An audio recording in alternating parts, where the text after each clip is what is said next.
bacikana bakagirana ko n'umwami wacu yatanze umurabe tumuzimire cyane 60 mètres kandi 60 mètres.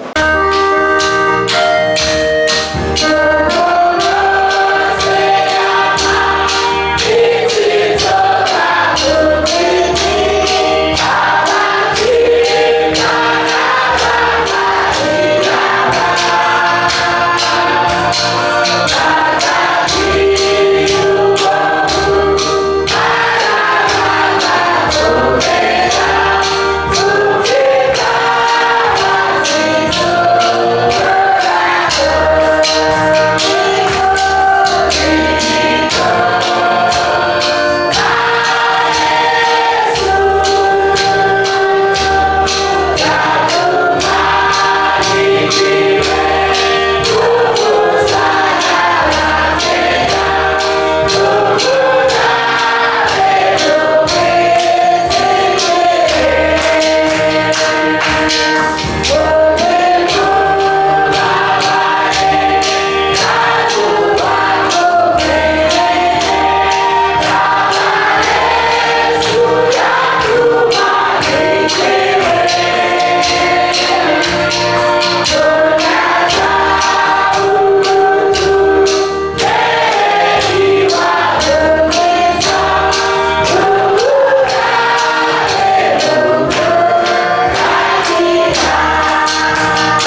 tunezerewe cyane ufise umutima unezerewe imbere yawe kubw'ibyiza byinshi udukore muri aka kanya. Umwanditsi wa Zaburi ya 16 yavuze ngo kuko Uhoraho yampaye umugabane ahantu heza. Natwe turanezerewe twabitiyemo umugabane heza. Tugushimiye ko watuzanye mu ngoro yawe ngo dutahuze ijambo ryawe mukiza, ijambo ry'agakiza, ijambo rizotuzamura. Mwami tugushimiye mwami amaraso yawe y'igiciro atweza atuvana ko ibintu byose. Tugushimiye umuco wawe ukayangana utumurikira mu nzira kugira ngo bituzimire. Turagushimiye mpemu wawe yera atuyoborera ukuri zose. Turagushimiye agaciro watugize n'agateka waduteye. Warakoze ntuhabikira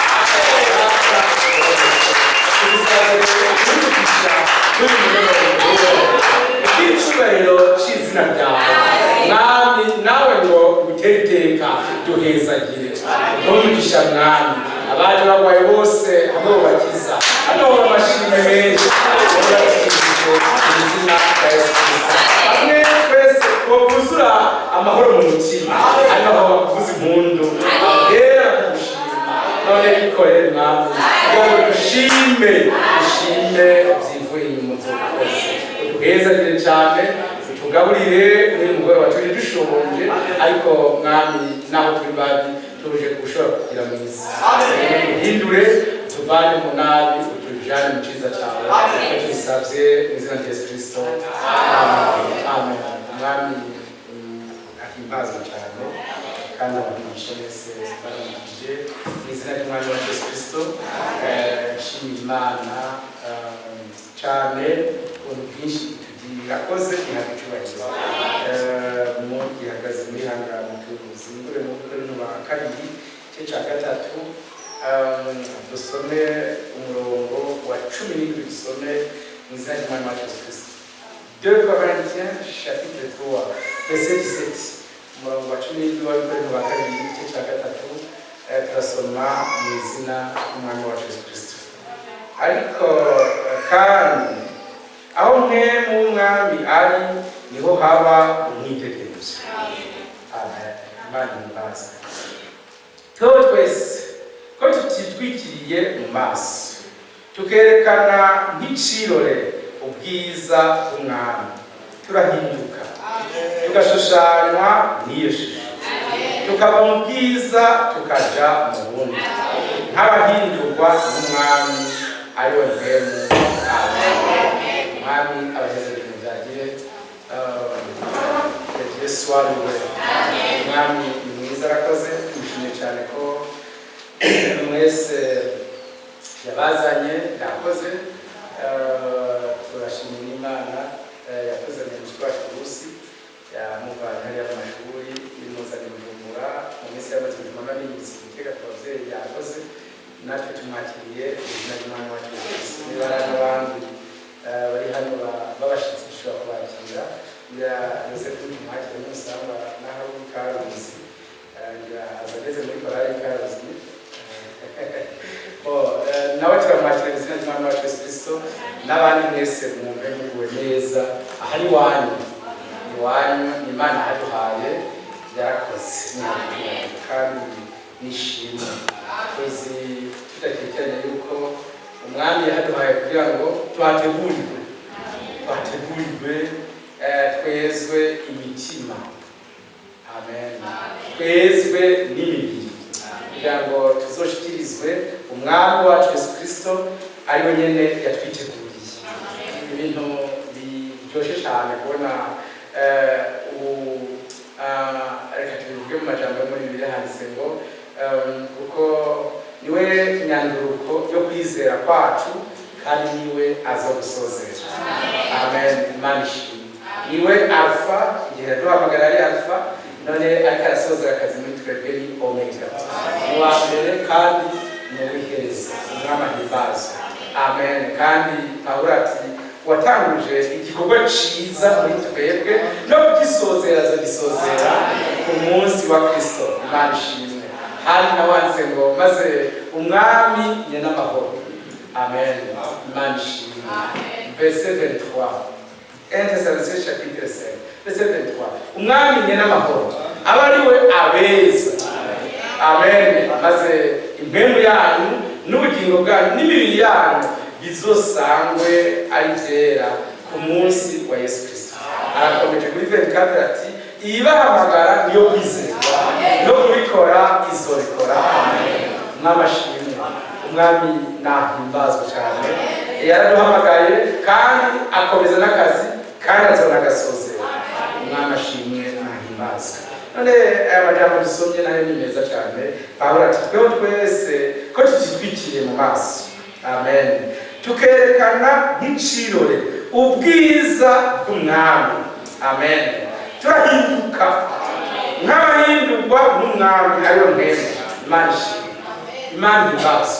Ibi bivuze ngo tukerekana ubwiza bw'umwami wacu. Oui, que Dieu vous bénisse.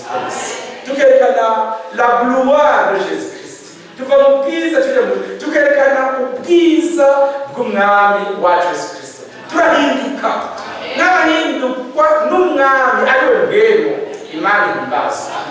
Nous sommes la manifestation de la volonté de Dieu.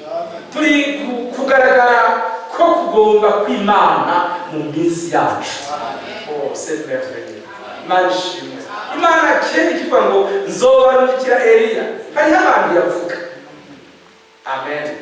Irashize ko ngo azobanzaze koko aroranye byose neza. Amen. Abo azoraniriza byose neza ni twebwe.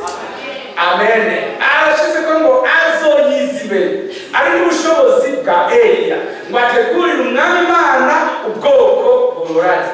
Abo bwoko bw'Imana isumba byose abuzotegurwa ni twebwe. Amen. Umwami ahimbaza. Imana ishimwe. Arongera ashizeho ngo umugeni yamaze kwitegura, yahawe kwambara impuzu nziza zera z'ubukwe. Nivyo bikorwa by'ukugororoka kw'abera.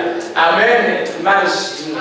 Hariho batorewe gutaha ubukwe mbese hahiriwe. Kwa hiyo majambo nayo kuri yo kwizerwa. Hahiriwe abatorewe gutaha ubukwe bw'abamagaza. Abo batorewe ubukwe bw'abamagaza c'est moi, c'est vous. Itwebwe Imana ihimbaza. Twatorewe gutaha ubukwe bw'abamagaza. Imana ishimwe. Arashaka kandi ngo amaso yanyu arihiriwe kwabona n'amatwi yanyu ko yumva. Abo bavugwa ni twebwe. Dufite amaso abona. Amen. N'amatwi yumva ibyo mpemu abwira amashengero. C'est moi, c'est toi. Wagomba kwemera iyo fasi Imana yakwicaritse kukavuga ngo c'est moi. Imana ishimwe. Ni jeho natorewe gutaha ubukwe bw'abamagazi. Umwami ahimbaza. Bien-aimé, ndasubiyemo encore. Abantu babwiwe. Imana ishimwe. Ngo mwebwe na wa mugeni barahamagara bati ngwino. Uwo mugeni avugwa ni twebwe. Amen. Imana ishimwe. Abo bahamagara bafise le Saint-Esprit, bafise mpemu yera, ni abana b'Imana isumba byose. Bakiriye ijambo ry'Imana isumba byose, bizeye le message envoyé par Dieu. Amen. Que Dieu vous bénisse. Imana ihabwe icyubahiro. Hari ibintu bikwiriye ko abafurere mwese twese tumenya, nuko iyo tuvuze tuti ni message, ni ubutumwa bwiza Imana yarungitse, nuko buba ari ubutumwa buri defini, ni ubutumwa buzwi, si ubutumwa busanzaye buri mu mirongo yose ya Bibiliya. Oya, ni ubutumwa bwagenewe iki gihe n'amajambo yashinzwe n'Imana kwazoshika. Niyo mwamumwa yatwa twakundana mamwongereje tena kiramutse basi reka ndababwire ko yari mu nyangamwezi n'amajambo yashinzwe n'Imana y'Imana azoshika ku bantu b'Imana. Amen. N'amajambo y'Imana azoshika ku bantu b'Imana. Dieu vous bénisse. C'est merveilleux. Inzagaciro kanini cyane rwose. Amen. C'est merveilleux frère. Ndasubiyemo mu byumve. Imana isumba byose yashyizeho ngo maze baravuga ngo urakaza mwami Yesu. Ndiko ndagendera ku musozo. Aba bavuze ngo urakaza mwami Yesu. Ce n'est pas n'importe qui. N'abana b'Imana isumba byose. N'abanezerewe guseruka kwiwe bose. Bavuze bati egome urakaza mwami Yesu. Nawe bati egome ndaza vuba. Amen. Bafitaniye communication. Bafitaniye ubufatanye. Bafitaniye voilà Imana ihimbaza. Bafitaniye ubumwe n'umwami wacu Yesu Kristo. Twahujwe n'ubutumwa bwiza ijambo ry'Imana. Imana yarungitse irungikiye kumurikira abatoranijwe. Nibyo yanditswe muri Daniel chapitre 12 ngo abafise ubwenge bazotahura. C'est merveilleux frère. Ubwo bwenge si subwacu ni impano y'Imana isumba byose. Nubwo Imana yaduhaye ngo abungura ubwenge batahure ibyanditswe. Abafise ubwenge que Dieu vous bénisse. Imana ihimbaze. Apocalypse chapitre 13 Bible iti verset 18 ngo uri n'ubwenge naharure. Cyo gitigiri ni gitigiri cy'izina ry'umuntu. Abafise ubwenge n'ab'Imana yamuhaye ngo batahure ibyanditswe byera by'igihe cyabo. Amen. Nundare kudefinisa ingene ubwato bwari bwubatse ntubave uburandira cyane gutwigisha kuri mugoroba ingene cyaje tukura bakijamutse nubwira ingene Daniel yabaye mu muriro nubwira ingene yabaye mu bwoko n'abandi babaye mu muriro ariko mbwire ye message defini ubutumwa bwiza bwagenewe igihe cyacu. Ubutumwa bwiza bw'ubwami buzobanza buvugwe mu isi yose bubere agakiza ababwakiriye bubere icabona abo buzotsindisha abo bantu buzoshikako bukabaramasa bukabatora irya nino bubegerane. Imana ishimwe. Nibo bana b'Imana isumba byose. Nibo babwiwe ngo bantu banje sohoka. C'est ça. Je ne viens c'est un message d'actualité. N'ubutumwa bw'igihe babwiwe ngo bantu banje sohoka muviwe mujye gufatanya n'ibyaha byiwe buri mukore mwake kubyago byiwe. Bien mes frères, nibyo byanditswe ngo nimusohoke mwitandukanye n'ibyanyu. Amen. Imana nzobabera so namwe muzombera abahungu n'abakobwa. C'est ça, les fils et les filles de Dieu. Imana yabyaje imbuto y'ijambo ryayo. Nimube abantu basanzwe nimube abantu bahatari bashaka gukora indege muri kano kanya nimukora ibintu byoroshe tubike ko twumva.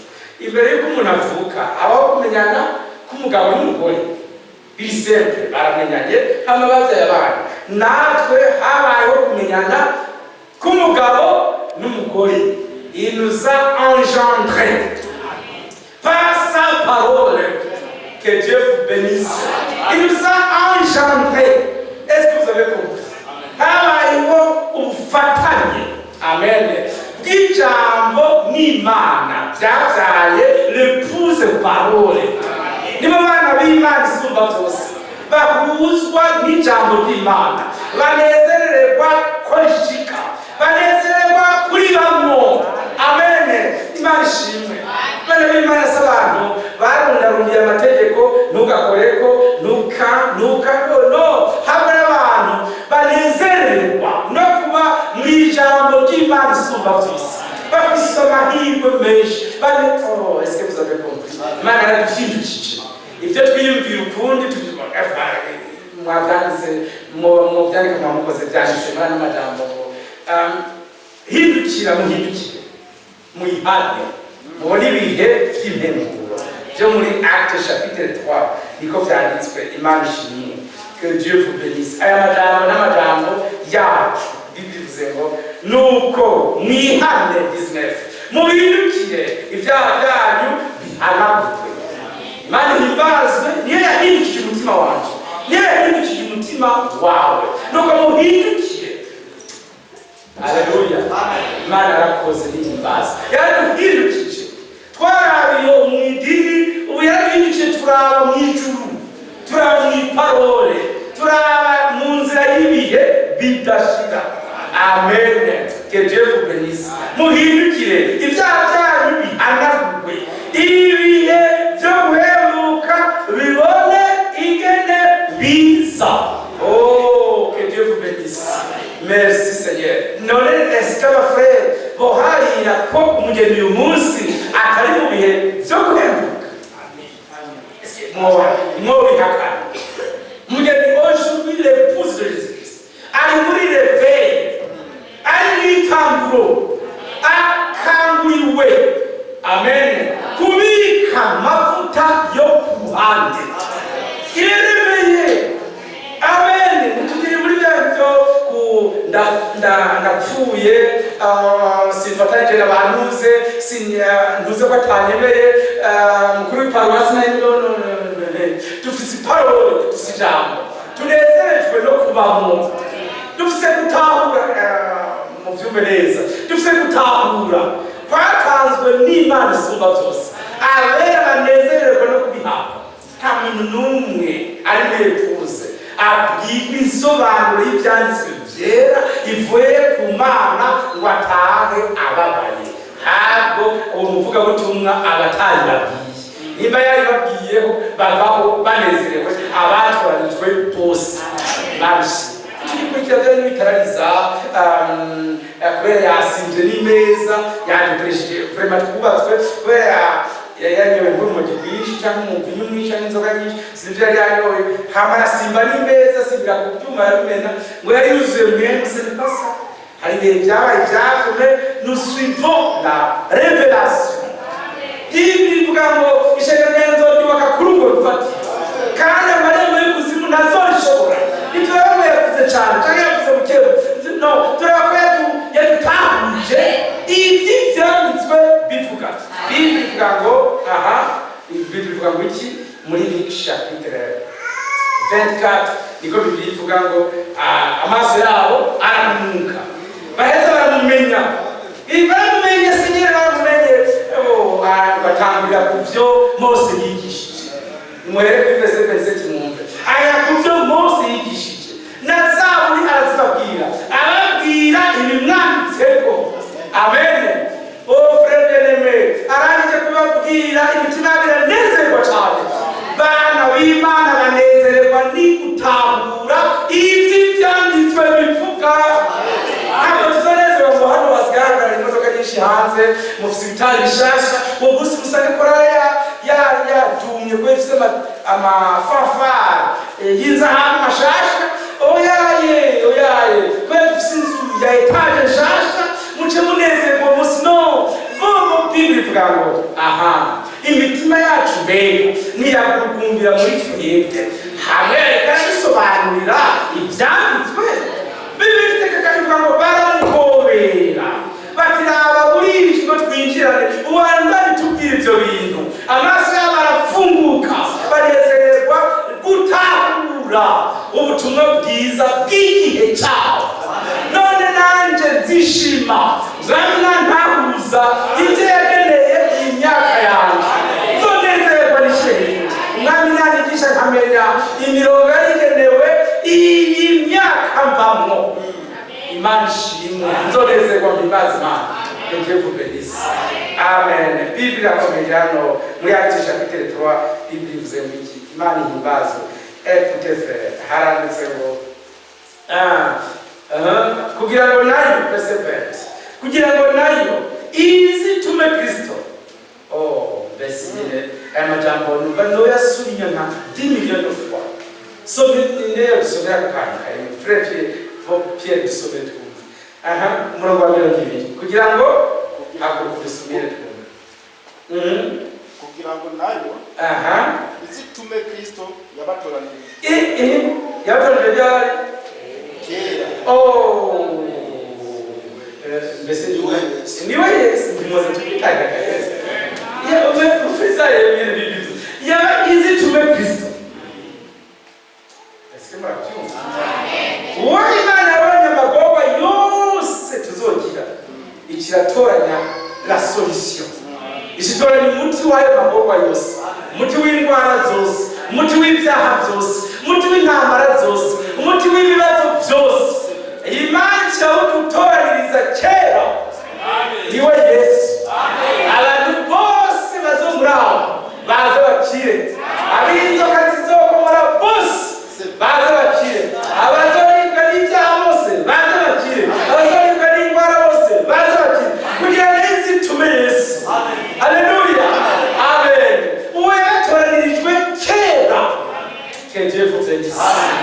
Nta wundi je numva azoza kudutora atari kuko niwe Imana yadutoranyirije kera, niwe dushaka kwaza kudusanganya kw'irembo, atwakire mu bicu by'ubwiza, atujane iwe. Ngiye kubategurira hanyu. Haleluya, nzogarukana abajane kugira hondi namwe bari kumuba.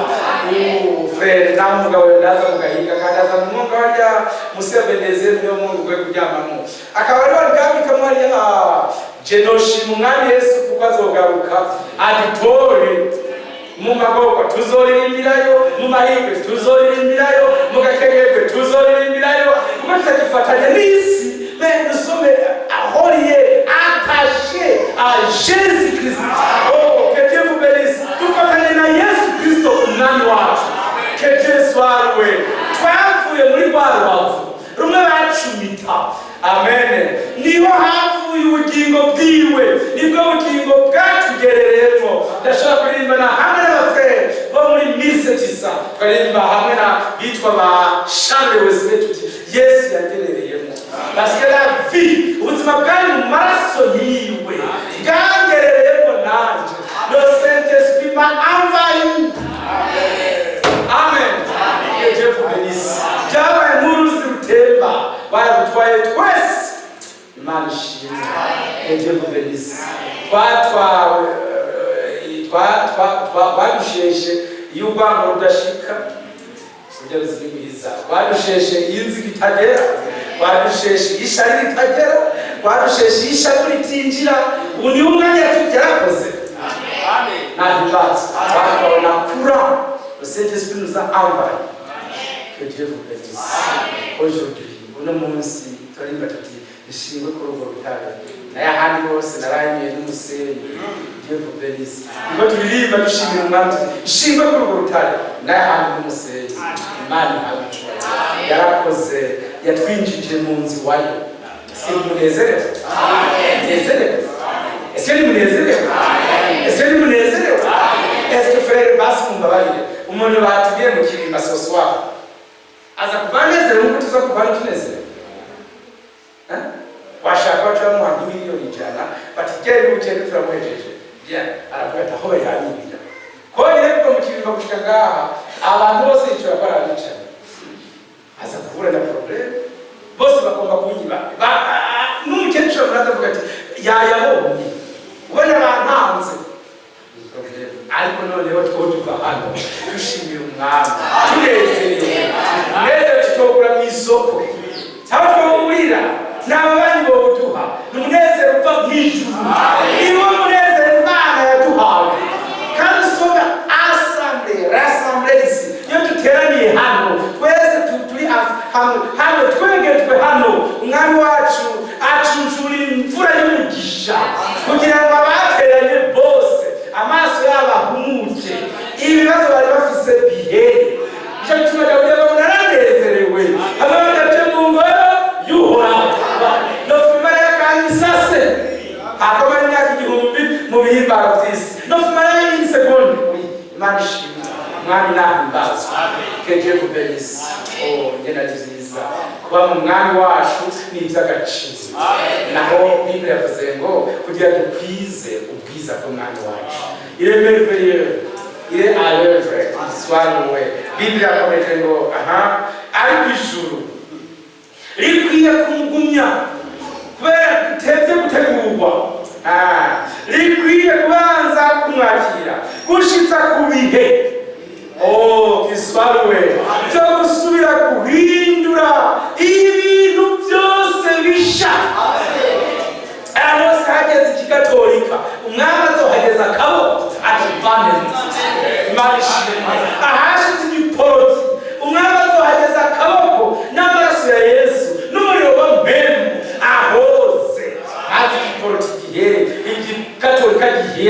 idini rituvemo icaha que vous Dieu vous bénisse ni rero nano atonezerwa Imana imurangijemwo tout ce qui est du péché ikintu cyose cyitwa icaha giheze umunsi kizoba kirangiye indatazonezerwa frere kandi umwami wacu ari hafi cyane gusozera akazi mbere Bible iranatwemereye haba muri Aja chapitre 2 verset 9 haba muri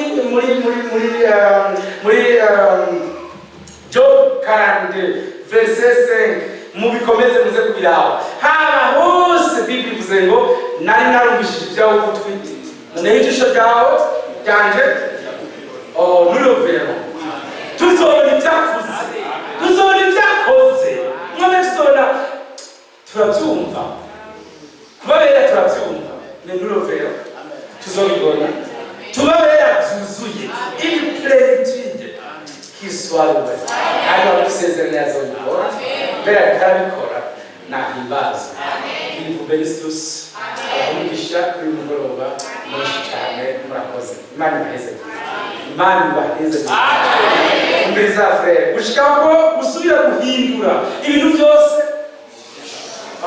eske murabyumva muri ibyo bishaka murazi ko turi tuzoba bashasha tubigizwe n'umwami wacu Yesu Kristo.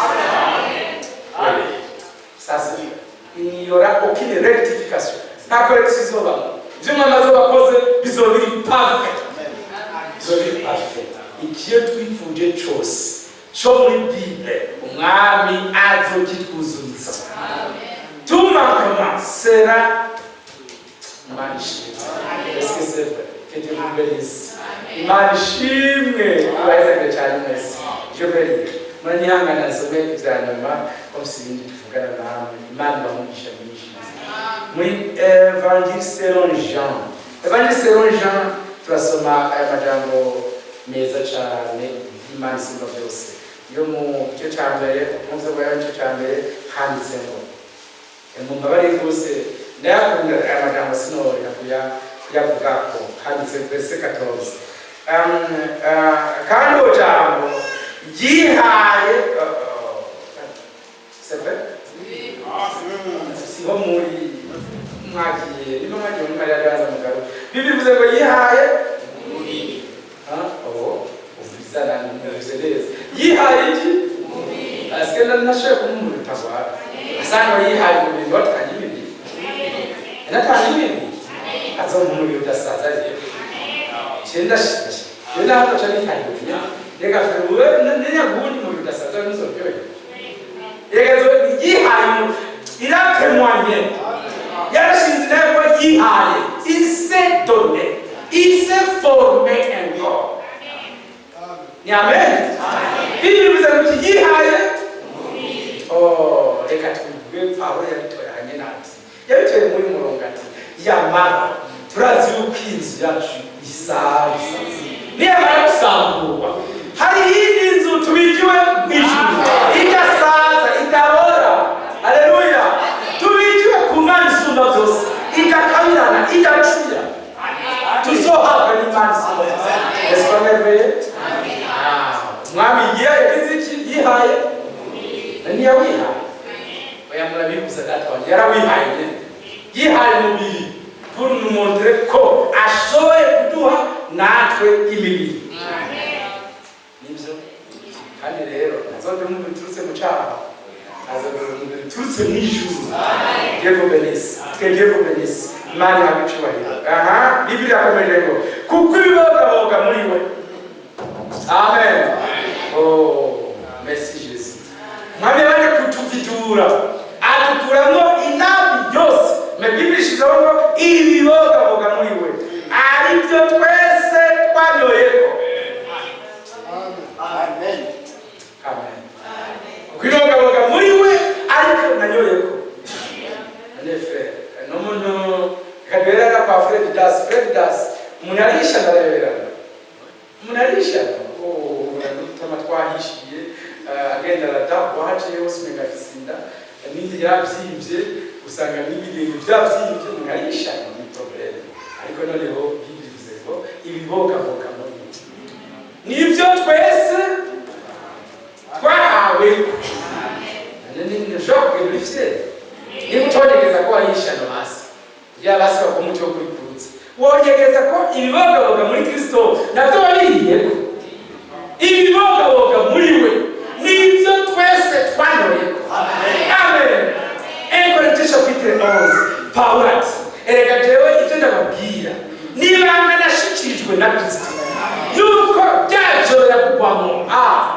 Imana ishimwe. N'ibyo yashyikirijwe nande nabihawe na Yesu Kristo, nande ndabibazanira. Que Dieu vous bénisse. 1 Thessaloniciens chapitre 4 verset 13. Frère Paul a dit, ivyo tubabwira si ivyo twigeneye, ni ivyo Kristo yatubwiye. Vous devez savoir, Imana ishimwe, tutari mu vy'abantu bazanye, ni Kristo Yesu yabitanze, yarakoze. Umukomane basomere mu Bitesalonike bambere igice cya kane, niho Pawulo abivuga neza ati, oh oui, Imana ishimwe. Oh, que Dieu vous bénisse. Muri kumwe nanje? Niho muri? Iki nico tubabwira. Ni ijambo ry'umwami twashikirijwe. C'est ça le verset. Ce n'est pas n'importe quoi. Umurongo wa 15 niho handitswe. Ariko se niba mu gice cya kane umurongo wa 15. Ni ijambo ry'umwami twashikirijwe. Ce n'est pas de n'importe quoi. Amen. Abafere bagomba kumenya ko tutakiriye ibyago byose, twe ibibogaboga muri Kristo Yesu nibyo twanyoye. Mwami ashobora byose, abahe kubibamo. Abahe kubibamo. Manshi. Yaba mwari nk'abapagani nabaza bati umusore yambaye ikanzu nziza ninde uyu munsi? Bakiza bose. Umwese yabiyo. Musaga ni jewe saba. Umufere yambaye ikoti ryiza ninde uyu munsi? Umwese yakiriza.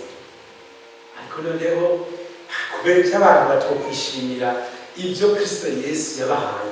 Ce n'est même pas un cadeau. Non. Yaduhaye cadeau.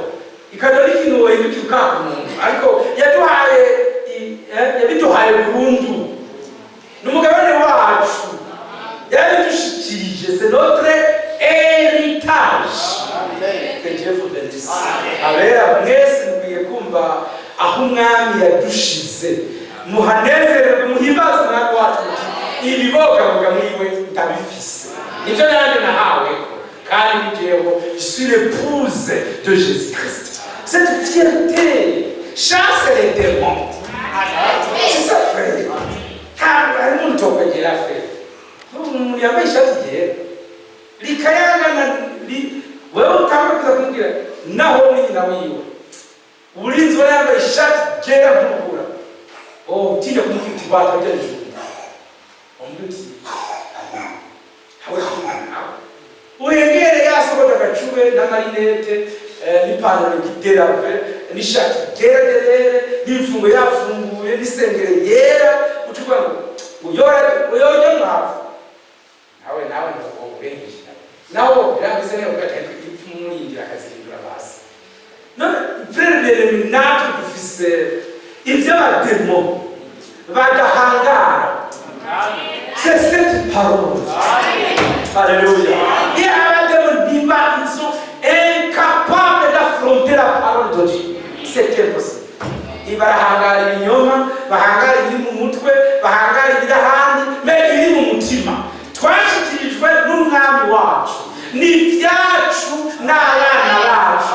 Umugabane wacu tubibitse nk'ibyo tuzojana mu ijuru. Nous savons cette fierté. Que le Seigneur vous bénisse. Amen. Kuri tushimire hanyuma gusenga Imana irakoze. Mu bitunge mu butunzi budasubirizwa mbonye umukunzi mwiza n'umukiza Yesu.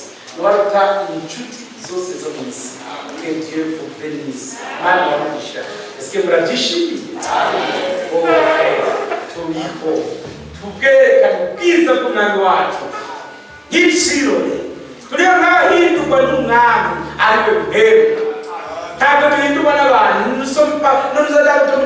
Twimenyereza imibereho y'abantu. Duhindurwa n'umwami wacu. Nous sommes sous l'effet, sous la pression de Jésus-Christ. Sous l'impact de la révélation de la parole de Dieu. Que le Seigneur vous bénisse. Amen. Que Dieu vous bénisse. Amen.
izina ry'umwami wacu Yesu Kristo. Data wera, wiheshe icyubahiro, maze abana bawe ubabohere mu rugo rwawe rwiza, uziremo umugisha n'umuhezagiro bivuye kuri uyu mwami, uziremo umunezero n'amahoro, abari tubohera abari tuguma uzobukoze Yesu.